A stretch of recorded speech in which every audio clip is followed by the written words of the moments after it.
All right, guys, looks like we are live and ready to go for our weekly DFS live stream. A lot has happened over about the last hour in terms of Daniel Berger withdrawing. A few other guys withdrew this morning, so a lot to touch on. Ownership has swayed quite heavily in the last hour and a half. I was really working through trying to figure out exactly how to allocate this ownership, and it was a little bit to get through. So we got all of that done before the live stream here. Also had some NBA lineups going on there as well. So let's go ahead and take a look at the weather to start, and then we'll hop into the player poll, which I'm sure you guys are all itching to see. But a little bit of a weather review, exactly what we'd expect. Low 40s to start the day, which might be a little bit colder than it will be for the rest of the week. But in terms of wind, not really a breath all day. Looking at 4 to 5 miles an hour, pretty much the entire day. You can see 7 to 8 miles an hour towards the afternoon, but that is still not going to cause that many issues. In terms of Friday, very similar conditions. You can see a little bit warmer in the morning, right? Gets up to the 50s a little bit sooner there, but the wind very similar. If we take a look at Saturday, just from an overall standpoint, mid 50s for the entire day, low winds. So you're looking at perfect scoring conditions. Overall, the wind not going to be playing a huge factor in anything that we're doing here this week. So really, let's go ahead and just hop into the player pool because that's really going to be the discussion point for this slate. Before we get into this, I want to go ahead and just touch on the chat, give everyone some love out there. Chandler got in here early mentioning the whole Berger withdrawal thing, which we're going to get to here in a second. Definitely think a lot more people go to Jordan Spieth, but Patrick Cantley is going to be mega chalk. We'll touch on that here in a second.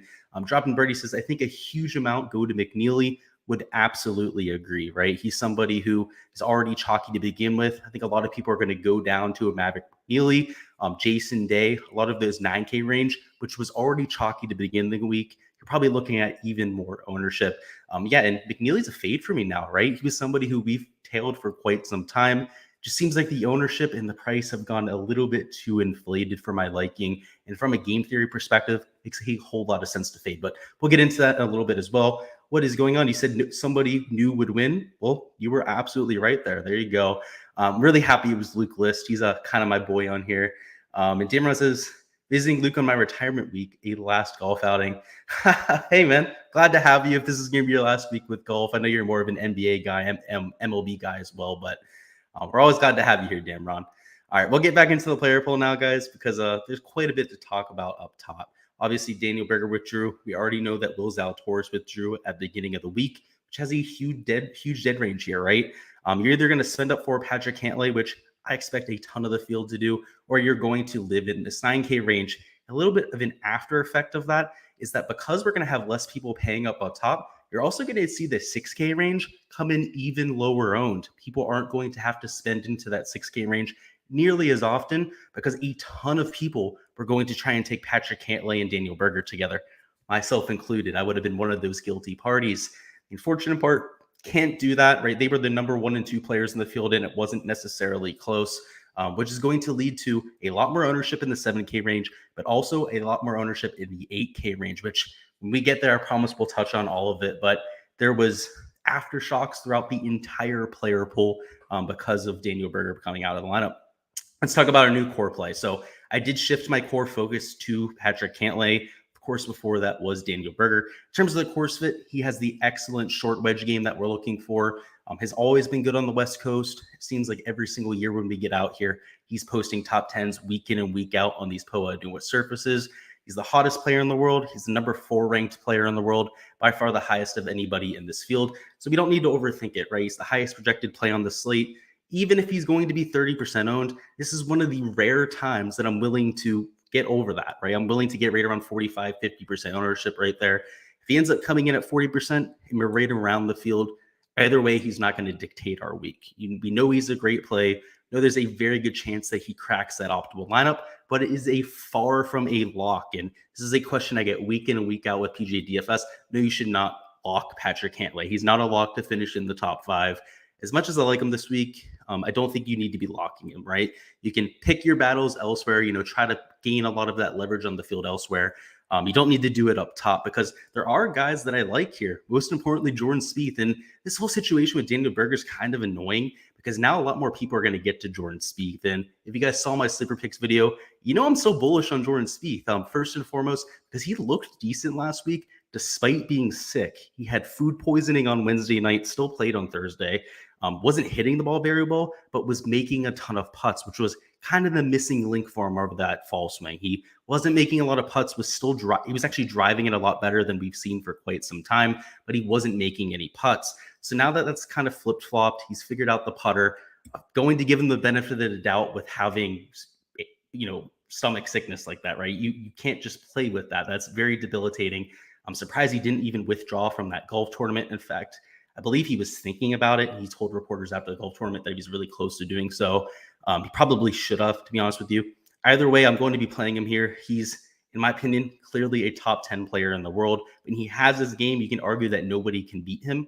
He has really the magic beans, right? If he's got the off the tee play working, which he captures from time to time, he's one of the best approach players in the world. There's the statistics completely back that up. And of course, there's no better short game player. So when he can get those all clicking at the same time, he's borderline unbeatable. That's the case here. And especially at an event like this, at a venue like Pebble Beach, that plays directly into his skill set. I am always willing to take shots on Jordan Spieth. He's somebody who, much like a Bryson DeChambeau, at a golf course that fits his game, if he's sharp, if he's on just, let's say, an 80th, 90th percentile type of performance, he's going to walk away with the golf tournament. He doesn't need to have that 90th, 95th percentile type of performance to win, but he's at a venue that fits his game this perfectly. So it's not like he has to do all that much to get back to that point. We talked about it in the Sleeper Picks video.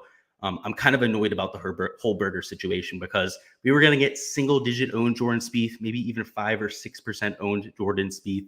Now we're looking at close to 13, 15% owned, which I'm still willing to get over the field there, but not going to be nearly as lucrative as it would have been before. Jason Day, I actually borderline thought about taking out of my player pool just because of how much I know I'm going to have to get to Patrick Cantley. I mean, we're investing 40, 50% of our lineups up top.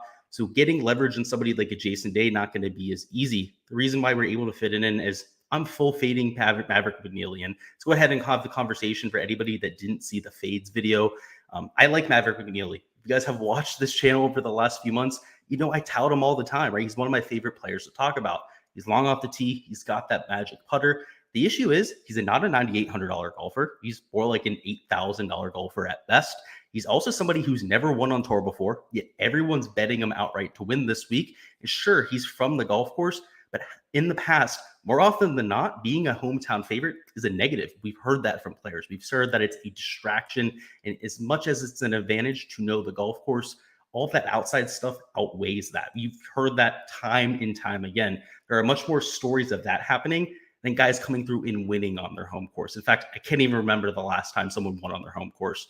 If anyone can refresh my memory of that, by the way, if you guys can even remember the last time somebody won on their home course, that'd be great because it doesn't happen very often. So that's my point there. The fact that he's going to be 20% owned could be even closer to 25%.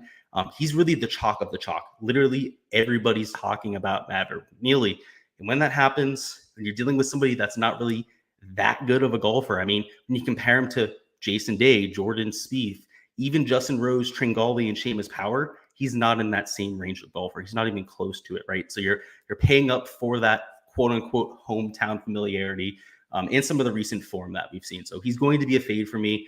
Guys like Jason Day, that's essentially top 10 here every single year, much higher pedigree player coming in at nearly half the ownership. You can't say that somebody like a McNeely is twice as likely as a Jason Day to succeed. It's just not true. So that's why we're going to be going there with the game theory perspective. If you're playing in cash, I have no problems with you going to Maverick McNeely, but for large field tournaments, makes a lot of sense, at least in my book, to pivot elsewhere. Justin Rose, Cameron Tringali, I want to go ahead and lump these two together. They're guys that I hate playing on PGA Tour. If you guys see me playing them in my player pool, you know that it must be a good course fit there. Both relatively short off the tee, both very good with their scoring wedges. In terms of their putting on Poa-Nua, you can see that both positive in that category. 0.14 for Justin Rose, 0.2 for somebody like a Cameron Tringali. Tringali is coming in with great recent form. Justin Rose was absolutely striping it last week. So I like going to both of them, right? So I tried to define the reason to fade both of them. Again, I hate playing them. If I can find any reason to fade Cameron Tringali, I will. And I couldn't find it this week. So he's in the player pool, right? And that's usually when he ends up busting my ass and missing the cut. And that's why we don't like Cameron Tringali, but all the metrics point him out as a great play this week. Seamus Power at $9,400. He's also a fade. He's also a sweetheart of this channel. Somebody like a McNeely I talk about all the time. But for a lot of the reasons that McNeely's a fade, it's the same thing for Seamus Power. As much as I like the guy, he's probably a little bit overpriced, right? Should be in maybe the high 8K range at the best. Somebody who on Poa Nua is not his best. And we like him at Birdie Fest, golf courses that are easy, where you don't have to worry about trouble off the tee. He can definitely spray it from time to time. He's not the most accurate off the tee. Can get himself in trouble there. And isn't the best around the green, right? We've seen him have a lot better numbers of elite. So if we take a look at the last 24 measured rounds, Seamus Power has been pretty good around the green, but historically that has not been a strong suit for him. So I'm not willing to depend on that. Again, there's just guys I like better, right? Like Tringale, Justin Rose, who, as much as I hate them, I can't find a hole in their game this week. They're a hell of a play. Let's move on to this lower 9K range. I will remind you guys, if you have any questions, go ahead and fire them down in chat. After we get through this 9K range, I'm going to go ahead and take a stop to go ahead and do that. So if there's anybody that we skipped over that you want me to go back and touch on, more than willing to do so. I don't think we've skipped anyone so far. So Matt Fitzpatrick, though, you guys remember him in my core picks video. He's number 25 ranked player in the world in terms of official World Golf ranking. He's more of a wedge specialist, really good with the putter, really aggressive off the tee as well. Really underrated when it comes to his shots gained off the tee.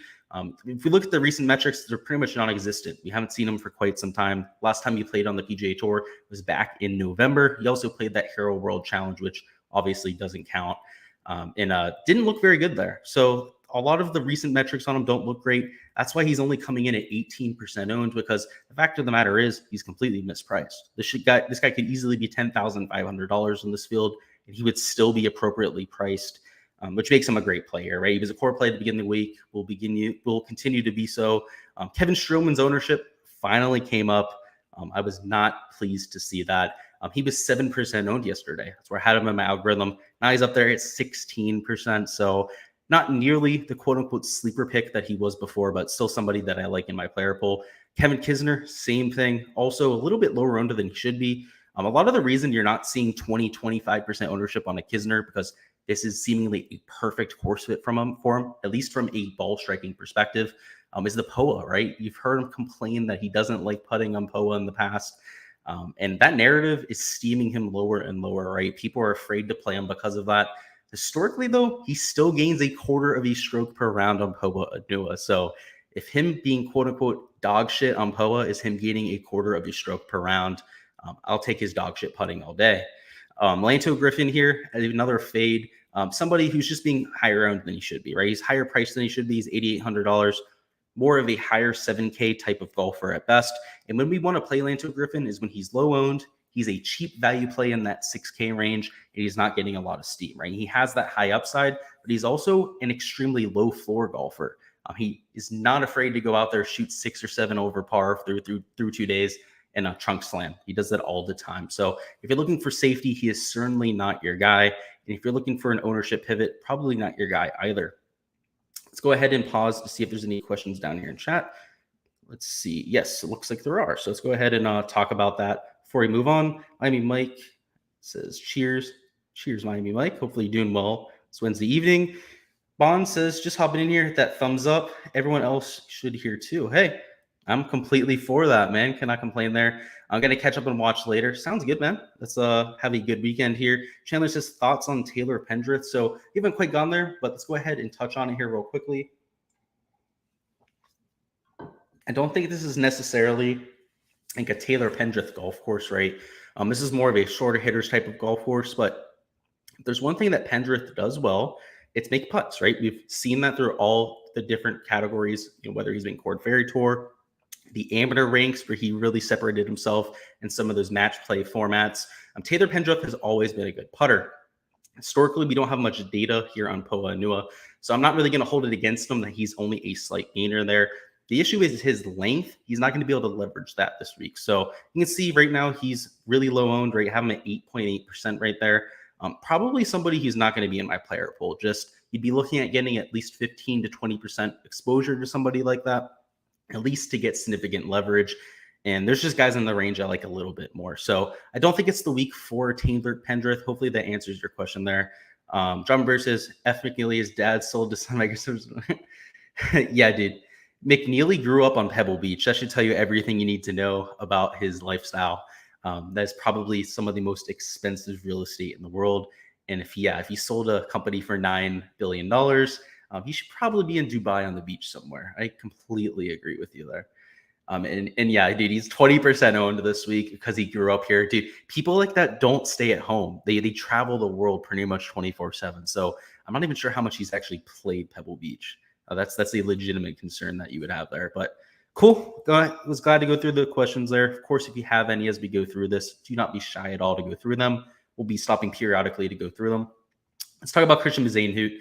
He's been good at some of these short coastal tracks, particularly on Bermuda grass. Fortunately, we're on Poa Anua, which hasn't historically been Mosain's best surface. In terms of the ball striking fit, you can see across every course but Spyglass is a top 10 fit there, which is great to see. Historically, really good with some of those wedges. The reason why he's not a great fit at Spyglass is that driving distance, for whatever reason, is correlated to success at Spyglass Hill. It's not a long golf course. It's not a golf course where you would expect distance to be advantageous, but in terms of correlation, and we have enough of a sample size at this point to go through that, it has been advantageous. So maybe if you're playing Showdown, avoid him at Spyglass, but for the other two venues would make a whole lot of sense.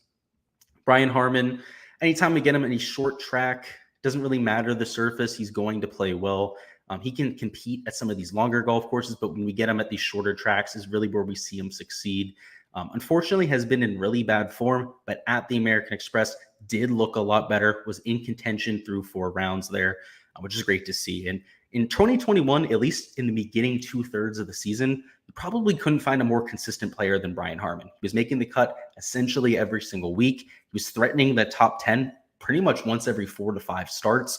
So for DFS purposes, he was an absolute goldmine. So if he's returning to that type of form, I'm going to be all over it. I'm going to like that a whole lot. Tom Hoagy is being way overowned. This is, again, like a $6,800 golfer who's $1,700 to $2,000 more expensive than he should be. I like the wedge play. So if we take a look at the shots gained metrics, this is the only reason I really want to play him, is that he's number 12 in the world from 50 to 125 yards. And that's something that's been true for his career, right? Tom Hoagy's a shorter hitter. He's somebody who's been known for that wedge play. So if you're going to, put any reason to play a Tom Hoagy this week, it's going to be because of that. But again, he's just vastly overpriced, and I expect him to come in really high owned. I have him at 10.38% right there. Would not be surprised if that came in closer to 15, 16%. And quite frankly, that's just, he's not that good of a golfer. So he shouldn't be that highly owned. A few other comments I see down here in chat.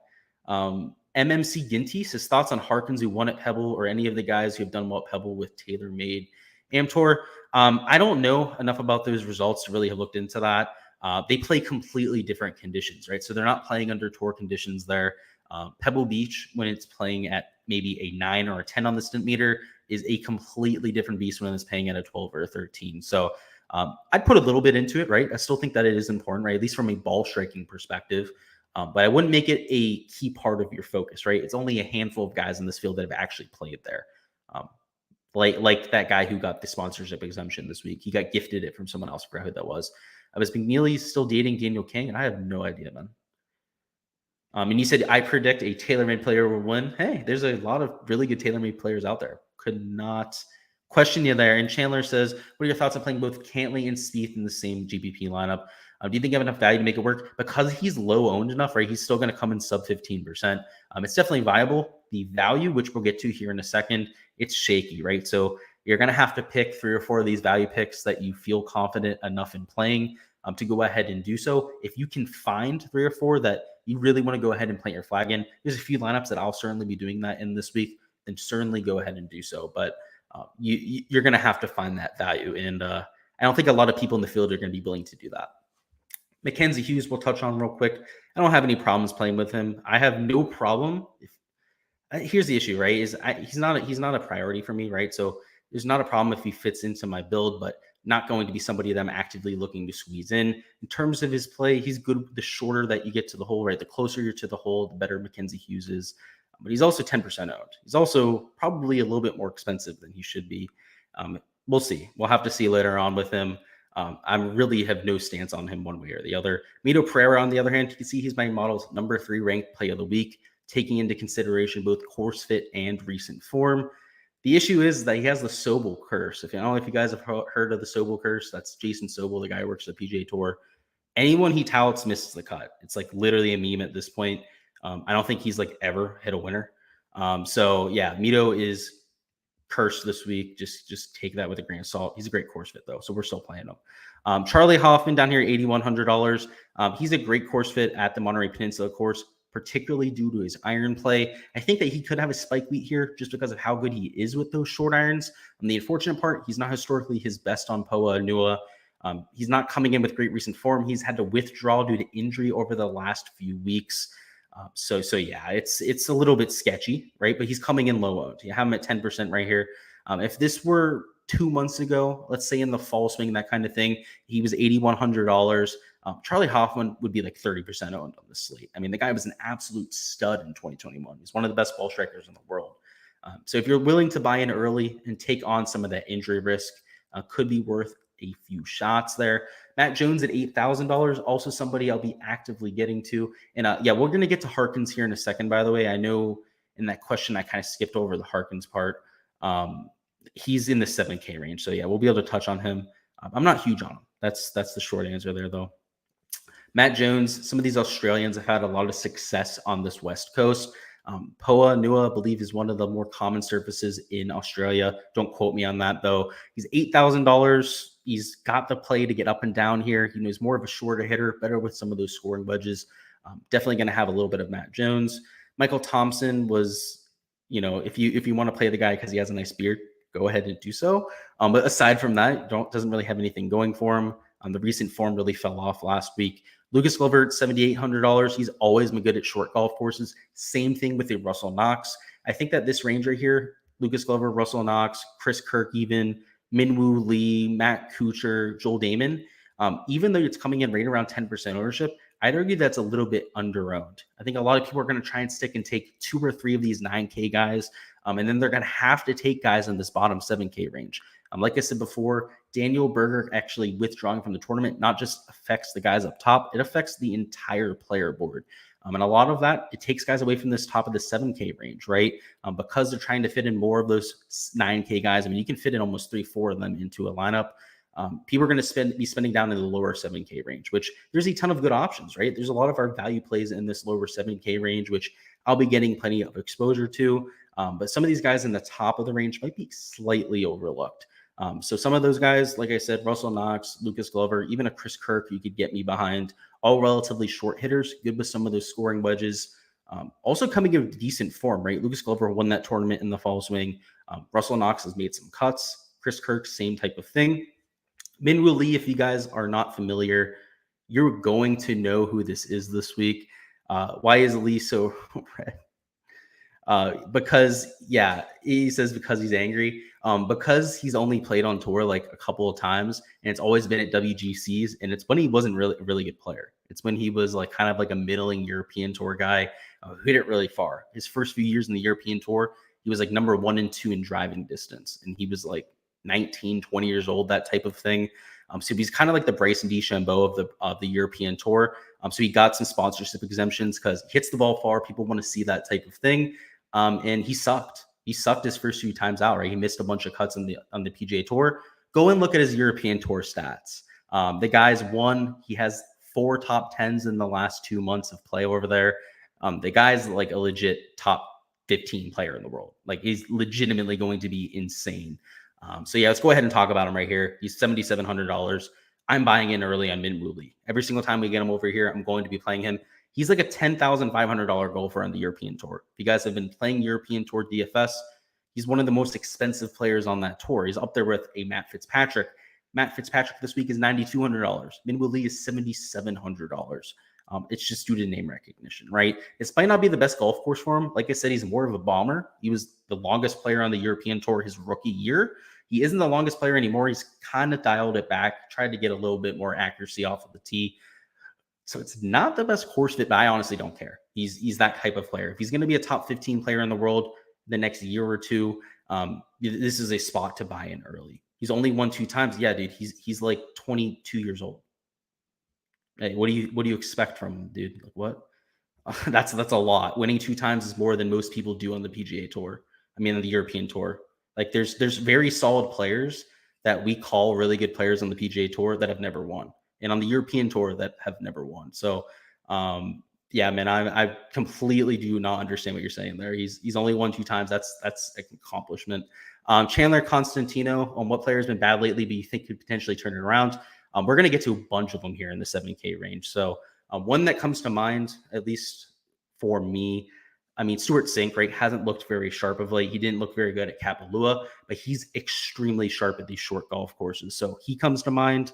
A few other people, I mean, Troy Merritt hasn't really been his best self of late.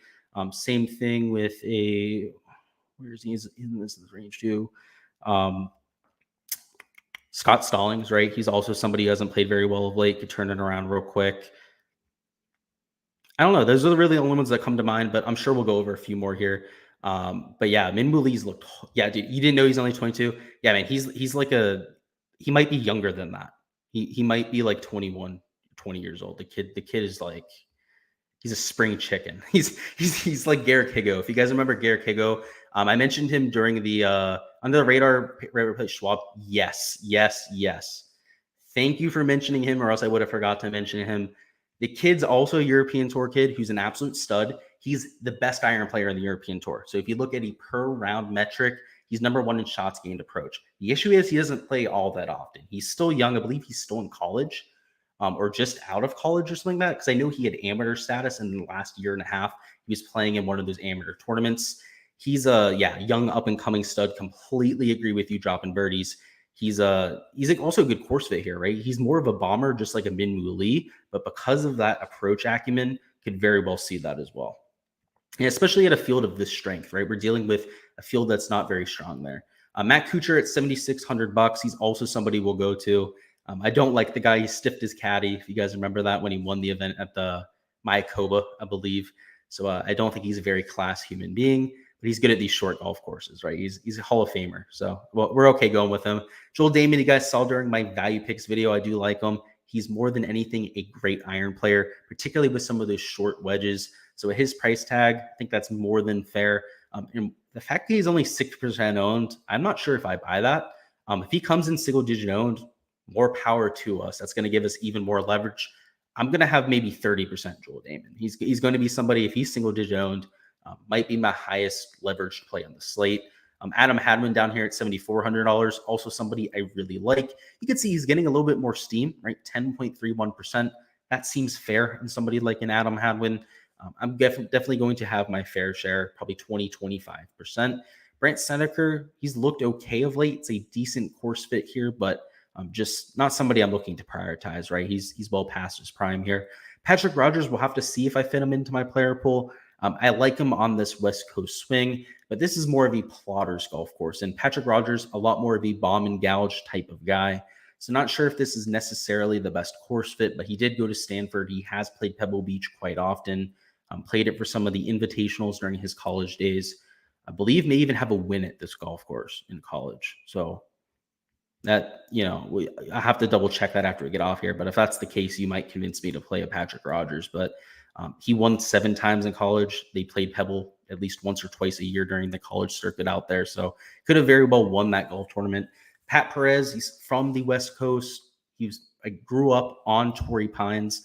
So he was a sleeper pick for us last week, was somebody that I had investment in. Really worked out towards the end of the weekend. He made that charge up the leaderboard. I'll be on him once again. This is a golf course he's extremely familiar with.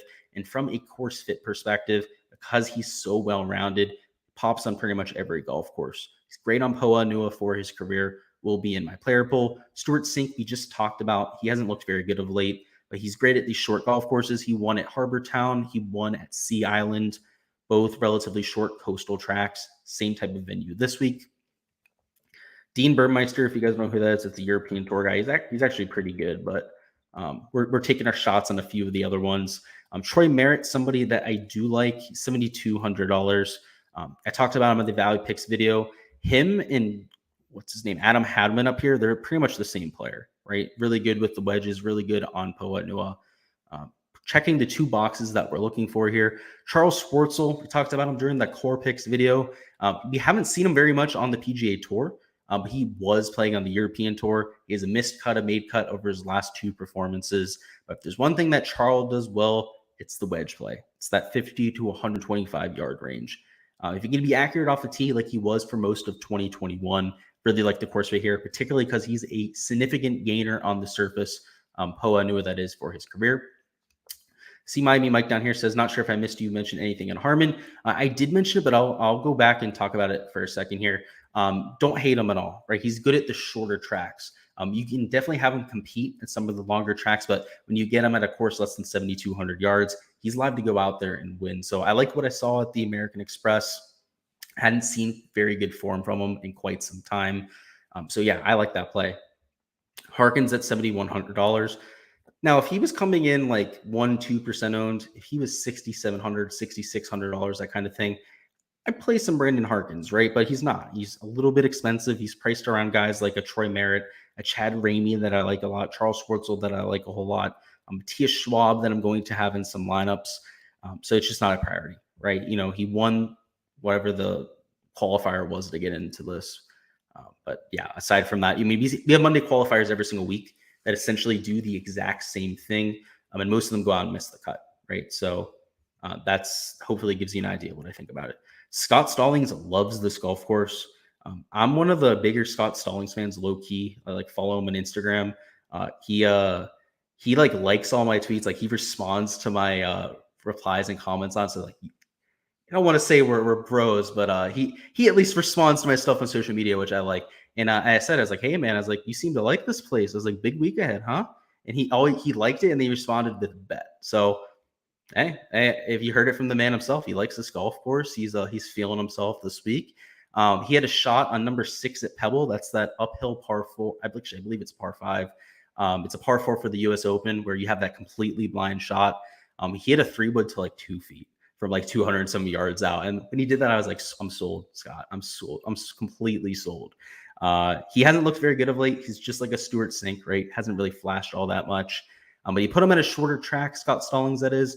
Put him at a place where you got to hit a lot of wedges. That's where he typically has his best performances. So you could definitely get an investment there from my part. Grayson Sigg, same type of deal, more of an iron specialist. Will have slight investment for me this week. JG Spawn is popping in my modeling. You can see particularly on Spyglass Hill, number 18 in terms of recent form. So we have seen some flashes from Spawn as well. Will be in the player pool. Steven Jaeger flashed a little bit at the American Express. He was somebody I was actively looking to buy in early on in the season.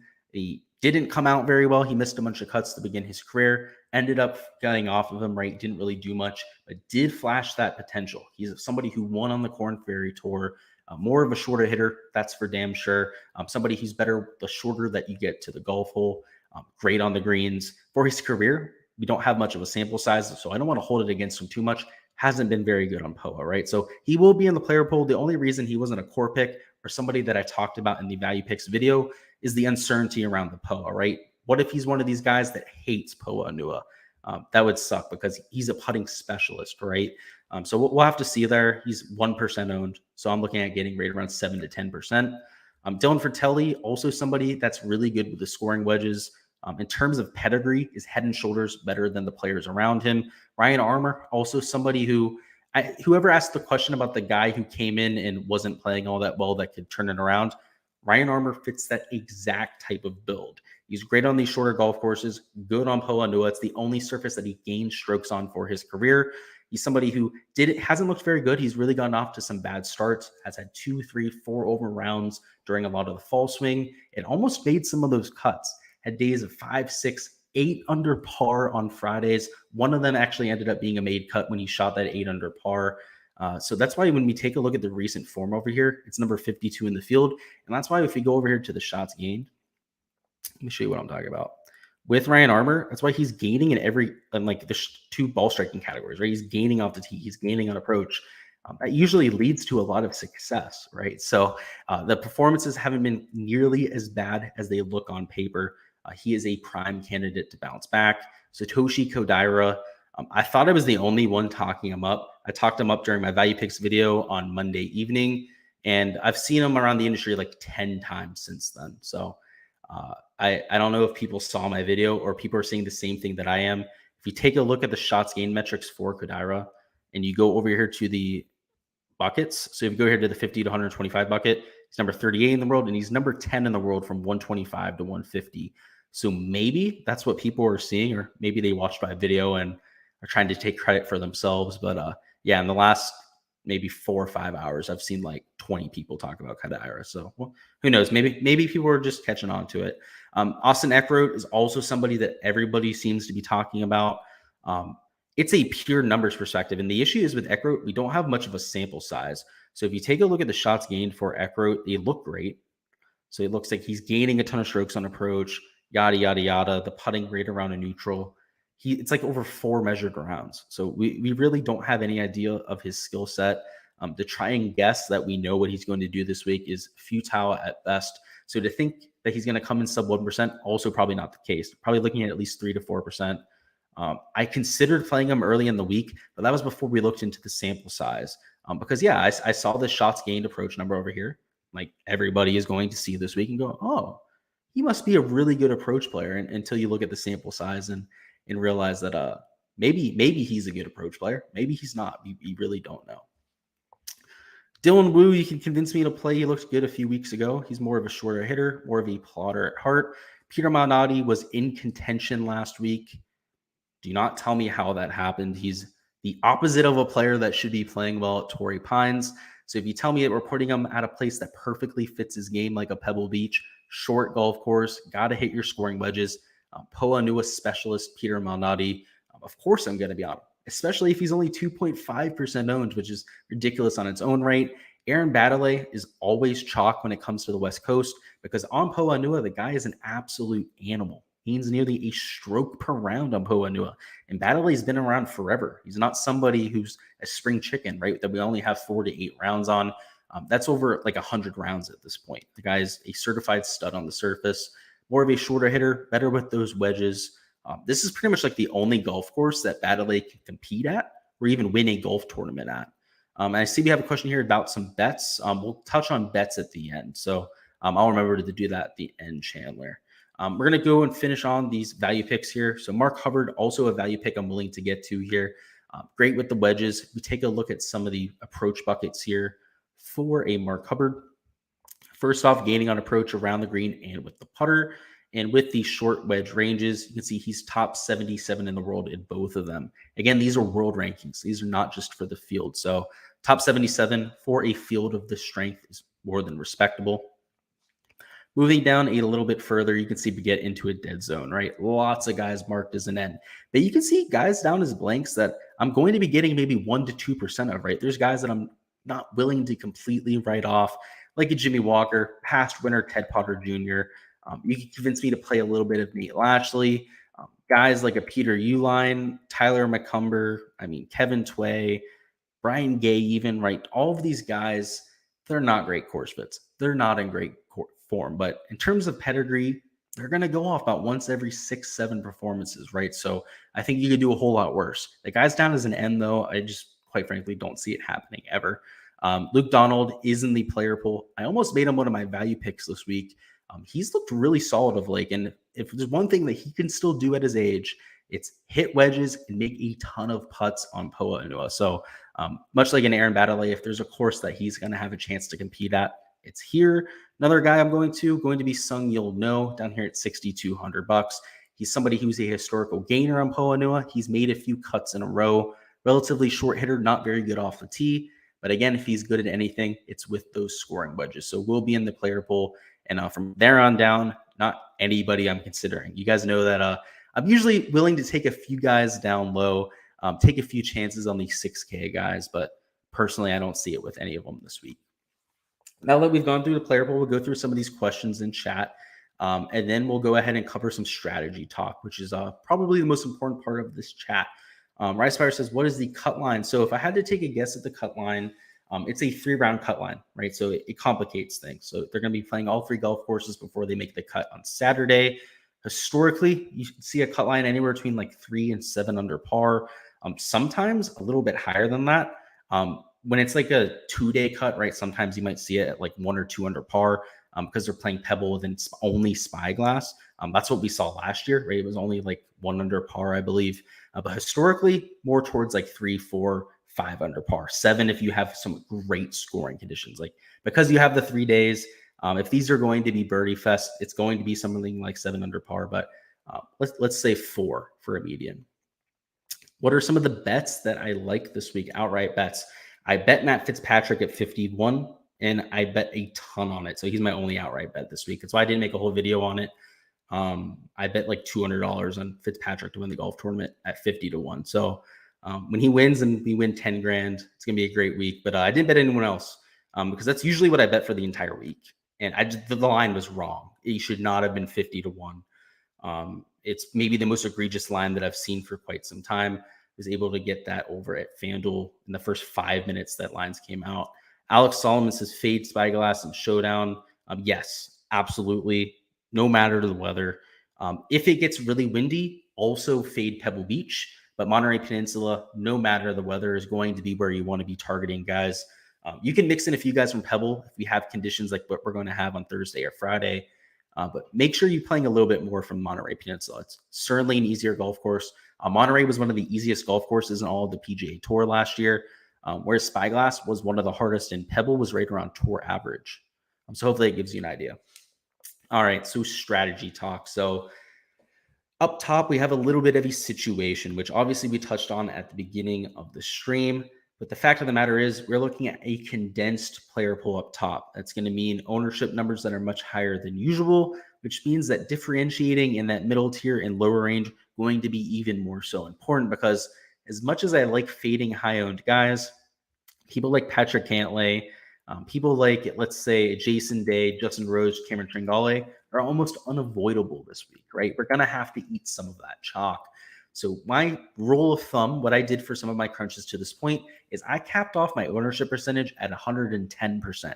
I typically do it at somewhere between 80 and 100%, typically a little bit lower than that. But because we know we're going to be taking some of these chalky guys up top, and in a lot of our lineups, multiple of these guys up top, right? Lineups that we're not starting with a Patrick Cantley, we're taking at least 2 of these guys in this 9K range, right? I might have a few lineups where we just take 1 and live in the 8K range, but a majority of them are going to have 1 to 2 guys here. They're going to be 20, 18% owned, that type of thing. So by setting if you're in a cruncher where you have to set groups, you can't have a max exposure setting.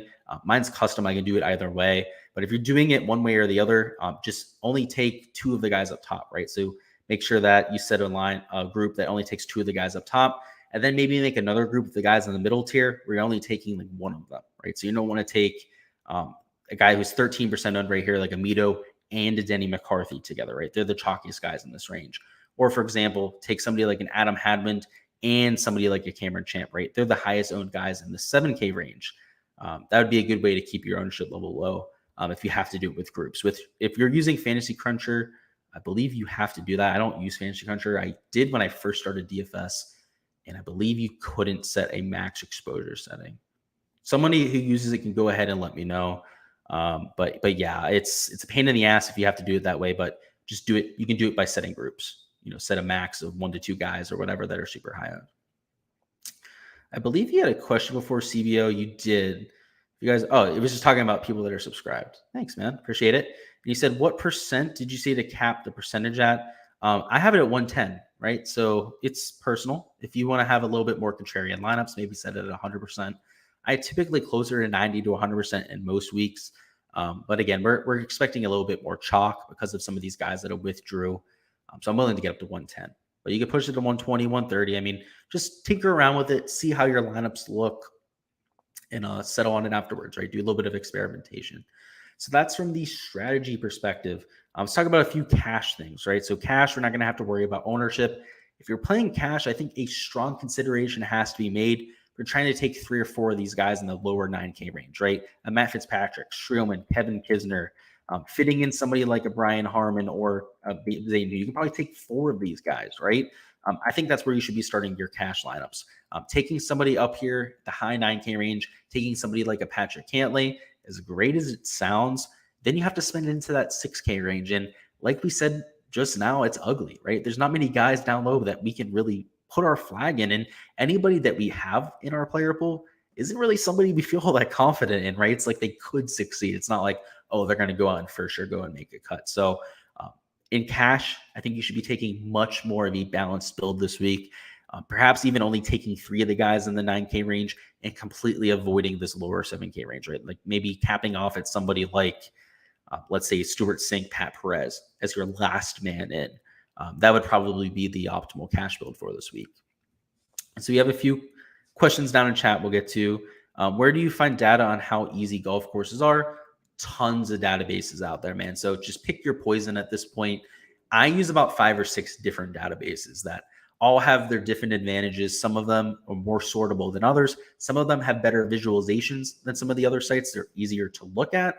Some of them have just better in terms of the raw data, right? Like when you export the data, it comes out in a better fashion. So there's no simple answer to that. Data Golf is a great option to go to, and it's free. So let me go ahead and type this down in chat. It's Data Golf.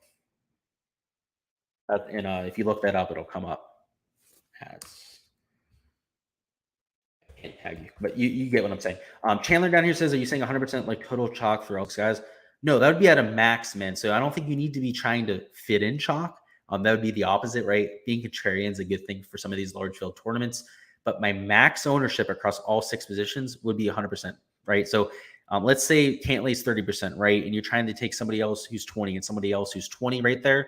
That right there is 70% of your ownership, right? So for those last 3 spots, you have 40%, which that actually may be a little bit aggressive. Now that I'm thinking about it, maybe 90% is a better number, guys. 110 actually seems a little bit high. You're right. Because now that I think about it, right, if you take Cantley to 20% guys, that's only half your positions, not 70%. You still have 40. Yeah, let's cap it at 90%, guys. I think that makes a little bit more sense. But yeah, that's the idea there, right? You're at 90% ownership. You're staying below that. It's going to keep you away from taking all chalk. Barry Rabara says, what's up, Luke? Going to take down a big GPP with these 2 bullets? Hey, I wish you the best of luck, man. That'd be pretty cool. Somebody who won the GPP last week, I believe, was a single bullet. So it happens. I almost did it a few weeks ago, actually. So I wish you the best of luck. I've never done that before. Let me go ahead and say that. I've never taken down a GPP on a single bullet. I've taken down smaller field GPPs, like 1,000 entry type of tournaments, but true 20,000, 30,000 entry type of GPPs, I've never taken down with a single bullet. That's like getting a hole in one in golf, to be honest with you. It's you're pretty much only going to do it once in your life. And when you do it, it's going to be epic. What is up? None of you know why I'm laughing the way that I am for that. What's up? But what's up? All right, let's go through a few lineups here. I'm going to bring up Draftkings. We'll make a few lineups together, go through this. And we'll make a few GPP lineups and a few cash lineups. Of course, if there's any questions, we will touch on those as well. Bringing up the contest right here. And let's go ahead and share our screen. All right, on the screen here, you guys can see the player pool. Let's go ahead and start off with the GPP lineup. So again, Patrick Cantley, probably my favorite play on the slate, but good old Jordan Spieth, also somebody I love in these GPP fields. Again, lower owned, somebody who a lot of the field isn't going to be willing to get to. So by taking him up top, it pretty much differentiates our lineup right on there. Another guy I love mixing in is Cameron Tringale. You've also seen Jordan Spieth and Tringale compete at tournaments at the same time. A lot of times when Spieth is in contention, so is Cameron Tringale, and their skill sets are very similar, so not necessarily a surprise there. Now let's go down into this 8K range. Another guy is maybe a third man in that I'd consider. We talked about Brian Harmon a little bit earlier, but same thing with Christian Mosain. We're going to get a little bit of correlation between these 3 players because all of them are excellent short game guys, people that are very solid at getting up and down, also wedge specialists. So when it comes to these GPP builds where, again, we're looking to have that 0.01 percentile type of performance, using correlation is usually a good way to get there. The red horse wins. That's my brother, by the way, guys. That's why I'm laughing my ass off here. And he says, the red horse wins, the green horse bad. Yeah, I completely agree. Let's move down a little bit further, though. I do like Christian Mosain. Next up, we're going to have Minbu Lee. He's also a low-owned GPP option that I like, and that puts us down to $6,900 remaining per player. So we are going to have to take somebody that's at least a little bit cheaper. One of the prime options, of course, would be a Luke Donald. He's only $6,500. I'm not sure if we have to go that far down the board. So another option would be going to Mark Hubbard. That's probably the more logical option here. Go ahead and do so. We're left with $7,100, and we are able to spend up for somebody a little bit more reasonable. Somebody like a Chad Ramey. You can go to a Matthias Schwab or Schwartzel. Let's go ahead and put Schwartzel in there just because he was a core pick for us this week. And voila, you guys got yourselves a GPP lineup. You can see the cheapest guy we went to was a Mark Hubbard. So it's not like even with taking a few of these guys up top, multiple of these elite tier options, we didn't have to take pure trash players down low. So this is the type of build that I'll be looking at in GPPs. It is relatively balanced. If you want to be a little bit more aggressive, perhaps take 3 of the guys in the 9K range, which I couldn't blame you for doing, right? It's a very solid range there. Say you want to take a Matt Fitzpatrick as well, but you're probably not going to be able to take Minbu Lee, right? He's a little bit more expensive than he should be. Go ahead and spend down in the 7K range. There's somebody like a Troy Merritt, a Scott Stallings, who, again, I said I really like this week, and you can make a lineup that way. Next, let's go over to a cash build. For cash, like you said before, I think you should be starting in this lower 9K range. I don't think you need to be trying to take a Jordan Spieth. He's extremely risky this week. Rather than doing that, you take somebody like, actually, even Fitzpatrick might be slightly risky, right? We haven't seen him for quite some time. Somebody that's pretty much a for sure commodity, always finishing in the top 10 here at the Pro-Am is Kevin Streelman. Kevin Kisner would make a whole lot of sense there as well. We could take Brian Harmon. We could take Mosain if we wanted to here. But in terms of salary, might give us a little bit lower left than we need. I said I really like Lucas Glover. We do really like Charlie Hoffman as well. And you guys can see, as long as we're starting in this 7K range, you can be extremely balanced, right? The cheapest player that we took was $7,400. All of these guys, very safe guys to go out and make a cut. Let's say you don't really like Kevin Kisner. You don't like the recent form. You don't like the fact that he doesn't like Poa Nua. You want to try and fit in a Matt Fitzpatrick instead. Go ahead, take it rather than an Adam Hadwin, right? You just spend down to the next best option, which probably a Troy Merritt. Voila, you got yourselves another lineup. So that's what we're going to be looking at for cash this week. Just not really rocket science, to be honest with you. We said, LO, dude, you got to play Cantley and cash. You have to spend in the 6K range. So no, you don't have to, dude. If you run a projection right now with my projections and you run just the straight optimal build, it doesn't have Cantley in it. So no, you don't, ASOLs. Agree to disagree, buddy. I don't know if you play a lot of cash, but just because the guy's the most expensive player on the slate, the highest owned guy, does not mean you have to have him in cash. Last week, John Rahm was not in a lot of cash lineups. In fact, a lot of the brightest guys playing cash last week didn't have John Rahm, right? It was too expensive. You have to spend down in that 6K range. You have to avoid some of the best plays on the slate in terms of points per dollar. Let's go ahead and bring out the projections just to show you what I'm talking about. I don't mean to be a dick about this, but I mean, you were kind of being a dick there, so I'm going to be a dick back. You take the guys with the highest points per dollar value. You can see it's at 7.84, right? Daniel Berger was the optimal cash play. He was 8%. If Daniel Berger was in the field, there's no doubt that he's a better cash play than Patrick Cantley. So to try and say that he's has to be in every cash lineup is just not true. So agree to disagree there, buddy. Either way, though, thank you guys for stopping by. He says, Luke, you want to play golf Saturday? Sure, man. Absolutely. A few questions we'll touch on before we get out of here. Yo, Toastum. Yeah, I ain't got time for people's shit, man. That's just you know how I roll. I don't have time for your shit. Yeah, dude, he's a clown. He comes in here trying to tell me he knows better than golf than me. Like, I don't know. Listen to the guy who's won GPPs before, not just some random YouTube commenter, right?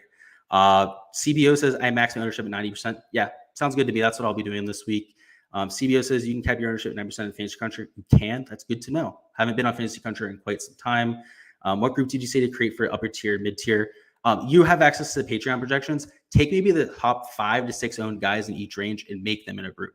Maybe max them out in 2 per range. That's your brother's burner account. That'd be great. I post the head-to-heads, bud. Sure thing, buddy.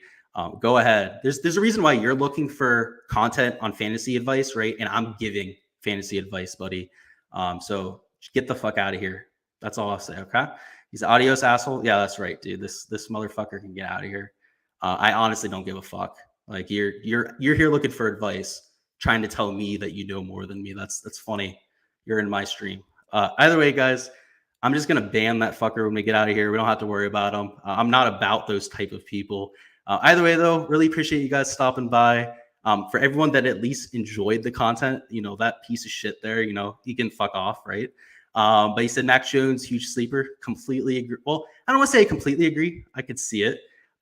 He's a good short game player. I hope that he comes in low owned. He's probably going to be somebody I have right around 10%. He says, yeah, Luke. I told you guys, I'm a nice guy until you start being a fucking prick to me. I don't give a fuck. Like I will literally go in on anyone. Like I don't care who you are. Particularly if you act like you know more golf than me. I literally eat, sleep, and breathe this every single day. I'm not Nostradamus. I don't know exactly what's going to happen in the future. But to try and lecture me on cash strategy is kind of comical. Again, either way, I appreciate all of you guys. Luke pushing P right now. You guys know the thing. He said top soon. Forbes, get out of here. Go play some golf or do whatever you guys are doing. Hope you guys have a good day. If you're watching this on replay, sorry for my rant. We'll have showdown content coming throughout the weekend. If you guys have any questions and you're watching this on replay, do not be afraid to go out and let me know what you guys are looking at. I'll be looking at the comments all night. I'll be responding to them, and let's get this cash this